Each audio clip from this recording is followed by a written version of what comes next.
تم سب پھنس گئے ہو، تم سب پھنس گئے ہو۔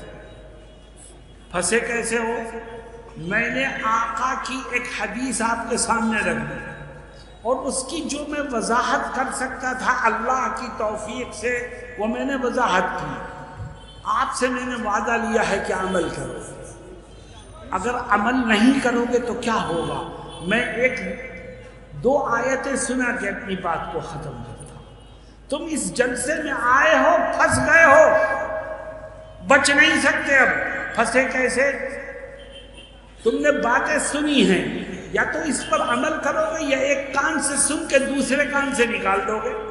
اگر تم نے عمل نہیں کیا، ایک کان سے سنا اور دوسرے کان سے نکال دیا تو ہوگا کیا؟ اللہ رب العزت کیا فرماتا ہے؟ فرماتا ہے وَمَنْ أَعْرَضَ عَنْ ذِكْرِي فَإِنَّ لَهُ مَعِيشَةً ضَنْكًا وَنَحْشُرُهُ يَوْمَ الْقِيَامَةِ أَعْمَى۔ اللہ کہتا ہے کہ وہ شخص، وہ لوگ جن کے سامنے میری باتیں پیش کی گئی، میرے نبی کی باتیں پیش کی گئی اور انہوں نے ان باتوں کو ایک کان سے سنا دوسرے کان سے نکال دیا، تو میں ایسے لوگوں کو دو طرح کے عذاب میں گرفتار کروں۔ خدا کہہ رہا ہے، میں نہیں کہہ رہا۔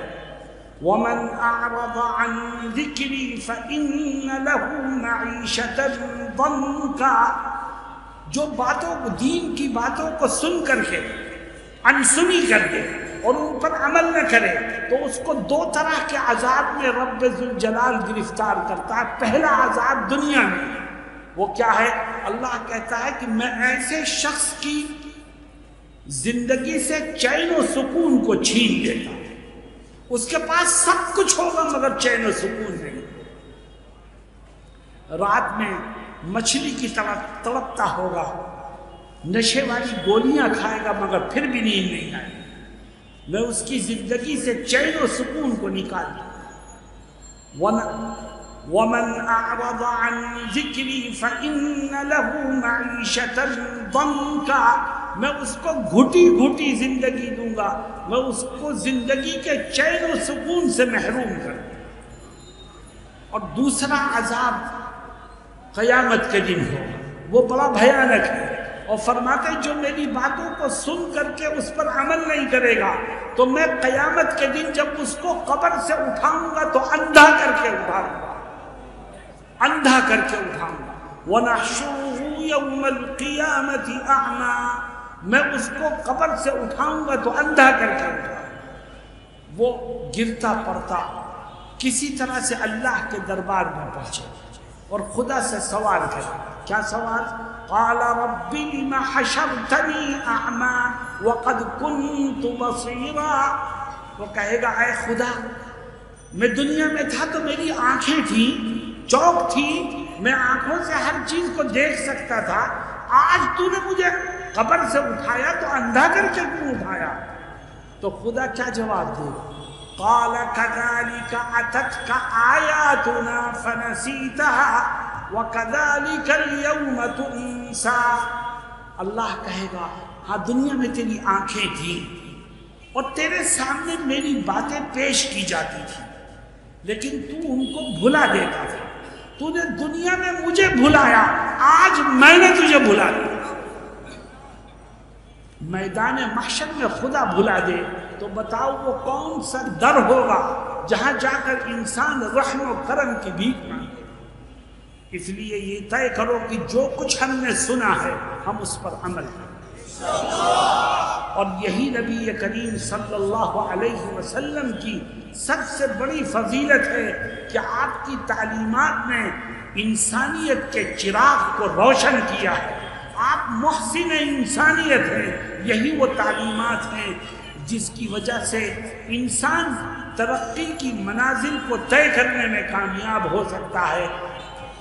اور آج مسلمان امانت میں خیانت کرتا ہے، جو طاقتور ہے وہ کمزور کی امانت کو دبا لیتا ہے، جو پیسے والا ہے وہ غریب کی امانت کو دبا لیتا ہے، جو حکومت میں ہے وہ عوام کی امانت کو دبا لیتا ہے۔ موت کا خوف دل سے نکل گیا ہے، اللہ کے نبی حضرت محمد مصطفیٰ صلی اللہ علیہ وسلم فرماتے ہیں کہ میدان محشر ہوگا، اللہ رب العزت انصاف کرنے بیٹھا ہوگا، اس دوران ایک شخص دوسرے کا گریبان پکڑ کے لائے گا اور کہے گا اے اللہ اس نے میری امانت میں خیانت کی تھی، آج تو انصاف کرنے بیٹھا ہے، میری امانت دلوا۔ تو اللہ کیا کہے گا؟ حدیث شریف میں آتا ہے کہ اللہ کہے گا خیانت کرنے والے سے اد الامانہ، تو امانت کو ادا کر۔ وہ روئے گا، کہے گا اے خدا امانت کو ادا کیسے کروں، دنیا ختم ہو گئی، نہ روپیہ ہے نہ پیسہ ہے نہ زمین ہے نہ کیسے ادا کروں، انا یا رب وقد ذهبت الدنیا، اے خدا کیسے ادا کروں، دنیا تو ختم ہو گئی۔ اللہ پھر کہے گا کہ میں نہیں جانتا تیری بات، اد الامانہ، وہ امانت کو ادا کر۔ وہ پھر روئے گا، گڑ گڑائے گا، کہے گا خدا میں کیسے ادا کروں؟ اللہ کہے گا تجھے اس کی فکر دنیا میں کرنی چاہیے۔ اب تیری نمازیں، تیرے روزے، تیرا حج، تیری زکوٰۃ کوئی چیز کام نہیں آئے گی۔ اللہ فرشتوں کو حکم دے گا کہ لے جاؤ اس کو آندھے منہ جہنم میں ڈھکے۔ جو امانت میں خیانت کر کے گیا ہے اس کی بربادی اور تباہی کی داستانیں اتنی لمبی ہیں کہ میں مختصر سے وقت میں اس کو نہیں بیان کر سکتا۔ دیکھو جو خیانت کر کے جاتا تھا اس کا حال کیا ہوتا تھا۔ مدینہ المنورہ اور اس کے آس پاس کے علاقے میں جب کسی انسان کی موت ہو جاتی تو لوگ مرنے والے کو کندھے پر اٹھا کر کے مسجد نبوی لے کر کے آتے اور یہ خواہش کرتے کہ آقا اس کی نماز جنازہ پڑھا، کیونکہ سب کا یہ ماننا تھا کہ جس کی نماز جنازہ آقا پڑھا دیں گے اس کی مغفرت ہو جائے گی۔ آقا باہر نکلتے، آگے بڑھتے اور پوچھتے کہ یہ بتاؤ اس نے کسی کا حق تو نہیں مارا ہے، کسی کے پیسے تو اس کی گردن پر نہیں ہیں، یہ امانت میں خیانت کر کے تو دنیا سے نہیں گیا ہے۔ اگر یہ معلوم ہوتا کہ ہاں اس نے خیانت کی ہے، اس کے گردن پر کسی کے پیسے ہیں، کسی کا حق ہے، تو آقا پیچھے ہٹ جاتے، فرماتے میں اس کی نماز جنازہ نہیں پڑھاؤں، تم خود پڑھو اور دفن کر دو۔ علماء یہ لکھتے ہیں کہ آقا کا نماز جنازہ پڑھانے سے انکار کر دینا یہ کیوں ہے؟ یہ اس لیے ہے کہ جس نے کسی کی امانت میں خیانت کی ہے، کسی کا حق مارا ہے، اس نے اتنا بڑا پاپ کیا ہے، اتنا بڑا پاپ کیا ہے کہ آج آقا کی دعاؤں سے بھی اس کی مغفرت نہیں ہو سکتی۔ میرے دوستو آؤ ہم طے کریں کہ جب کسی کی امانت ہماری طرف نکلے گی ہم ایک ایک پیسے کا حساب کر کے اس کو ادا کریں گے۔ کرو گے بھائی؟ چاہے وہ امانت اپنے کی ہو، چاہے پرائے کی ہو، چاہے دوست کی ہو، چاہے دشمن کی ہو، چاہے مسلم کی ہو، چاہے غیر مسلم کی ہو، امانت امانت۔ کسی کی امانت میں خیانت کرنے کا اسلام اور اللہ کا نبی صلی اللہ علیہ وسلم اجازت نہیں دیتے۔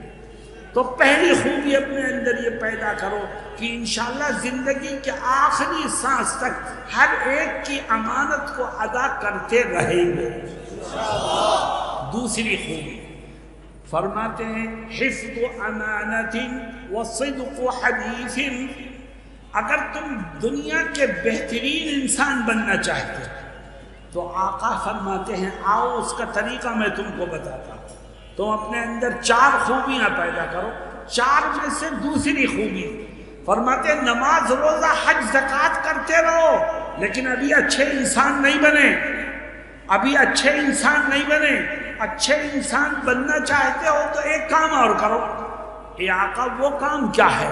فرماتے ہیں وہ کام یہ ہے کہ آج سے یہ عہد کر لو کہ زندگی کے آخری سانس تک انشاءاللہ جب بھی بولوں گا تو ہمیشہ سچ بولوں گا، کبھی جھوٹ نہیں بولوں گا۔ جو ہمیشہ سچ بولے اللہ رب العزت کامیاب انسانوں کی فہرست میں اس کے نام کو شامل کر دے گا۔ میرے دوستوں اور ساتھیوں آج ہم سمجھتے ہیں کہ جھوٹ بولنا ہمارے بائیں ہاتھ کا کھیل ہے. ہم سوچتے ہیں ہم نے جھوٹ بول کے فلاں کو بیوقوف بنا دیا. فلاں کو بیوقوف نہیں بنایا، تو خود بیوقوف بن رہا ہے. کیوں؟ اس لیے کہ اپنی قبر میں تو اکیلا جائے گا، کوئی تیرے ساتھ نہیں جائے گا. تیرے نامہ اعمال میں جھوٹ لکھا گیا ہے، خدا کے ہاں تیری ہی پکڑ ہوگی تو تو خود بیوقوف بن رہا ہے، کسی اور کو بیوقوف نہیں بناتا. آج مسلمان کا حال یہ ہے کہ وہ تھوڑے سے فائدے کے لیے جھوٹ بولتا ہے اور بھول جاتا ہے کہ کل خدا کے ہاں جواب دے گا. میرے دوستوں اور ساتھیوں، ہم کبھی کسی نقصان سے بچنے کے لیے جھوٹ بولتے ہیں اور ہم کبھی کسی فائدے کو حاصل کرنے کے لیے جھوٹ بولتے ہیں. لیکن ہمارا اور تمہارا ایمان ہے کہ نفع نقصان کا مالک تو اللہ ہے. ہمارا جھوٹ ہمیں نفع نہیں پہنچا سکتا، ہمارا جھوٹ ہمیں نقصان سے نہیں بچا سکتا. نفع نقصان کا مالک تو خدا ہے، پھر کوئی جھوٹ بولتا. ہمارا اور آپ کا ایمان ہے کہ ہماری زبان سے جو نکلتا ہے ہمارا رب سنتا ہے. جب ہمارا رب سن رہا ہے تو جھوٹ بولنے کی ہمت کیسے ہوتی ہے؟ ارے بھائی ہاتھ بات مت ہلاؤ، ادھر بیٹھ کے. یہ کون صاحب بیٹھے ہیں سامنے؟ ان کو ہٹاؤ یہاں سے یا پھر پیچھے بٹھاؤ. یہ ان کو بلاؤ. ارے شانتی سے بیٹھے ہیں آپ، ادھر ادھر مت دیکھیں.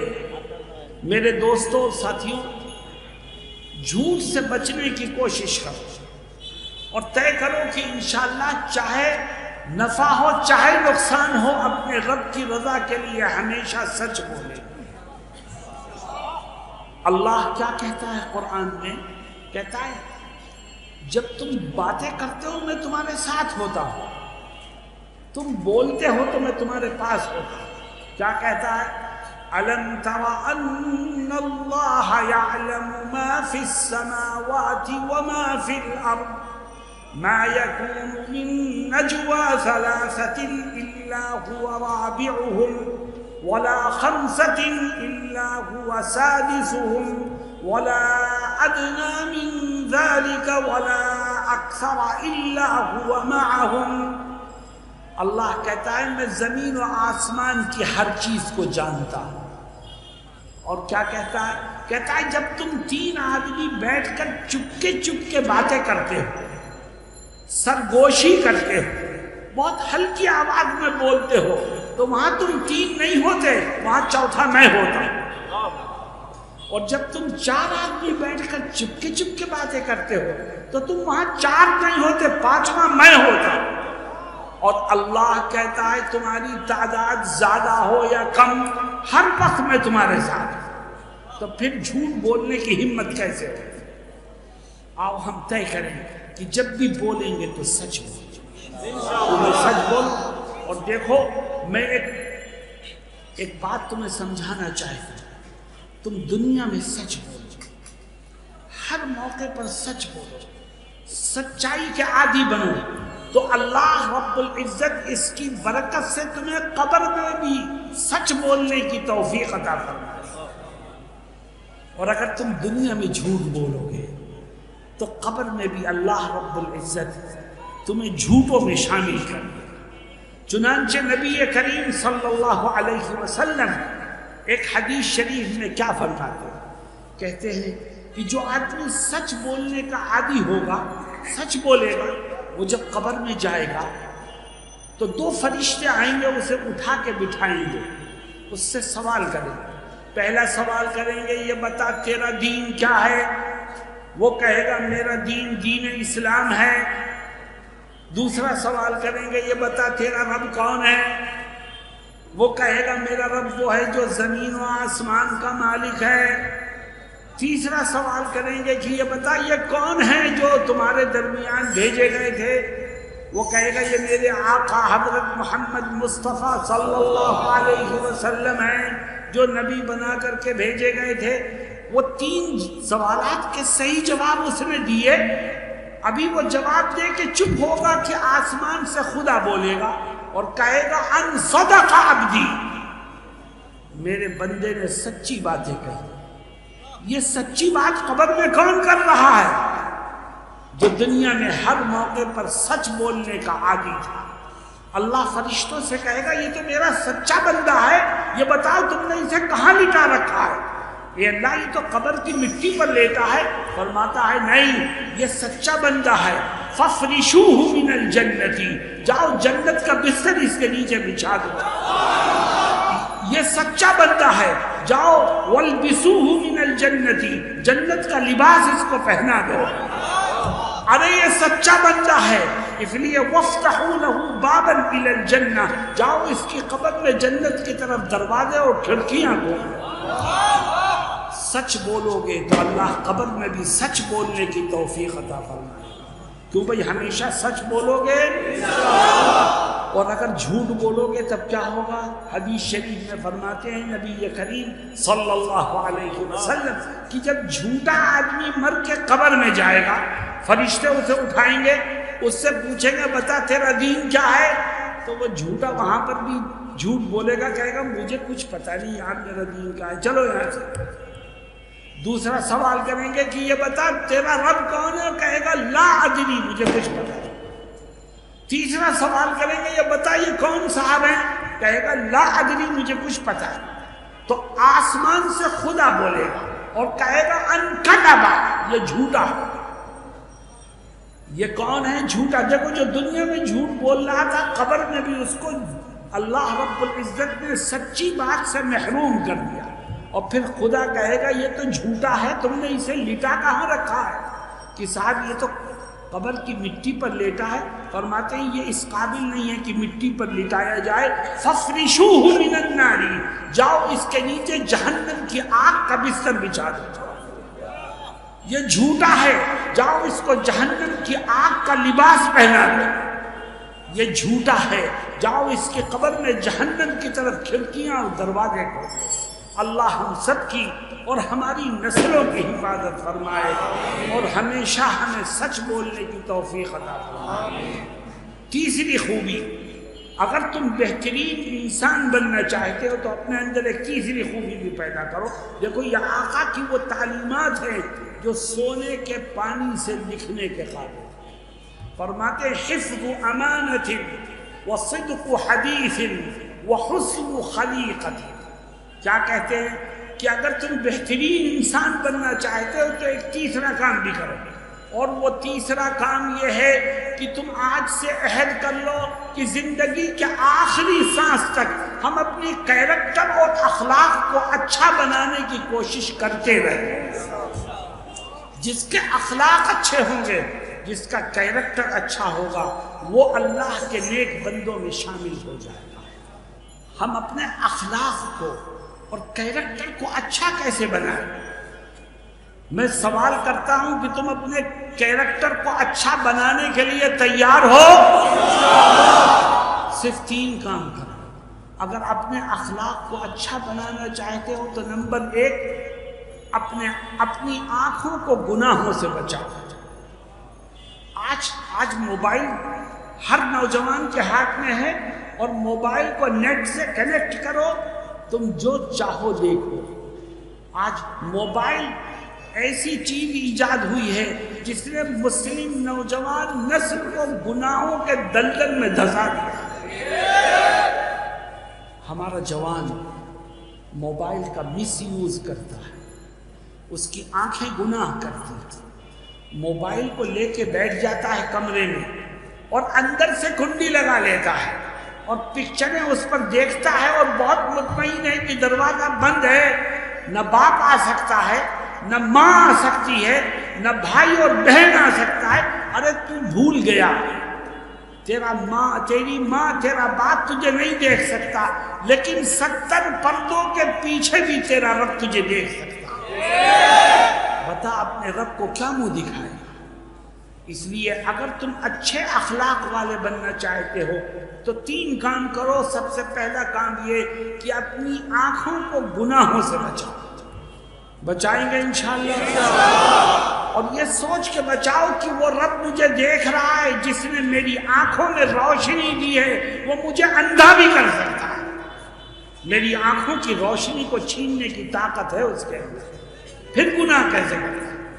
نمبر 2، اپنے کانوں کو گناہوں سے بچاؤ، فلمی گانے مت سنو، غلط باتیں مت سنو، کانوں کی حفاظت، آنکھوں کی حفاظت کرو، نمبر 2 کانوں کی حفاظت کرو، اور نمبر 3 اپنی زبان کی حفاظت کرو، جھوٹ بات مت بولو، غیبت مت کرو، وعدہ خلافی مت کرو، کسی کی برائی مت کرو، زبان کی حفاظت کرو۔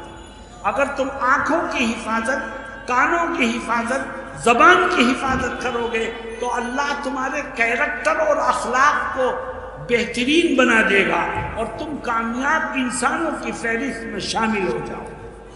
بتاؤ اس کے لیے تیار ہو؟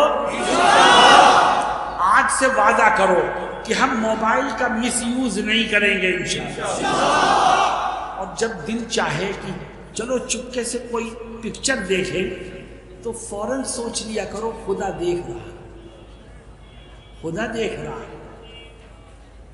ابھی تک تو مجھے پتا نہیں تھا کہ میرا رب بند کمرے کے پیچھے بھی دیکھتا ہے، آج تو پتا چل گیا۔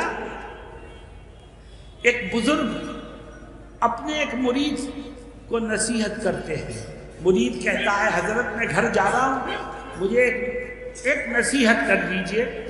تو پیر صاحب کیا کہتے ہیں؟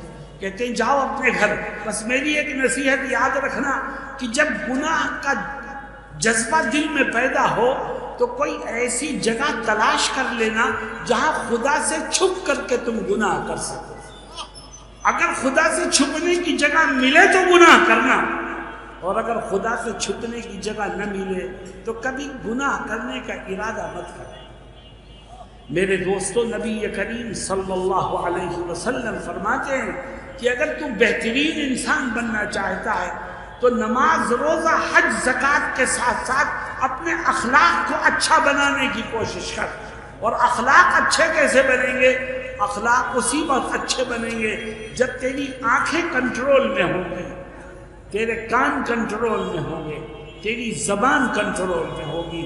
اللہ ہمیں اس کی توفیق عطا فرمائے۔ آخری خوبی، نبی کریم صلی اللہ علیہ وسلم فرماتے ہیں اربع اذا کن فیک فلا علیک ما فاتک الدنیا۔ 4 خوبیاں پیدا کر، اگر وہ 4 تیرے اندر پیدا ہو گئی تو دنیا کا سب سے بہترین اور کامیاب انسان تو ہے۔ ان 4 خوبیوں میں سے چوتھی خوبی دیکھو، سب سے پہلی خوبی یہ تھی کہ زندگی کے آخری سانس تک ہمیشہ امانت کی حفاظت کرنا، کبھی اس میں خیانت مت کرنا۔